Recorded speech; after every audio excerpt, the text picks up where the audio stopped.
আমরা সুনামগঞ্জের টাঙ্গুয়ার হাওরের ওয়াচ টাওয়ারে ভীষণ হৃদয় বিদারক একটি জিনিস দেখলাম।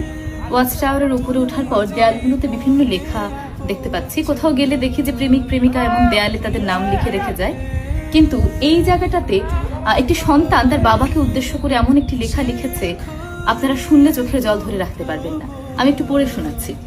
তিনি লিখেছেন, প্রত্যেকটা মুহূর্তে তোমাকে খুব মিস করছি বাবা, শুধু তোমায় জড়িয়ে ধরে বলা হয়নি খুব বেশি ভালোবাসি তোমায় বাবা, তোমার অভাব আমায় তিলে তিলে কষ্ট দিচ্ছে, প্লিজ ফিরে এসো বাবা, জাস্ট একবারের জন্য।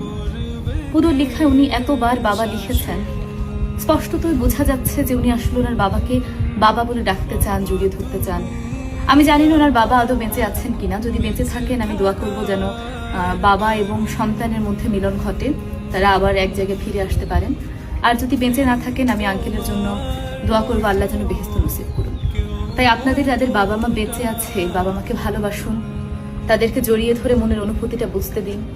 একবার অন্তত জড়িয়ে ধরে বলুন, বাবা তোমায় ভালোবাসি বা মা তোমায় ভালোবাসি। কারণ এমন একটি সময় আসবে তখন এই সন্তানের মতো আপনিও হয়তো বাবা বা মাকে নিজের মনের কথা বলতে পারবেন না।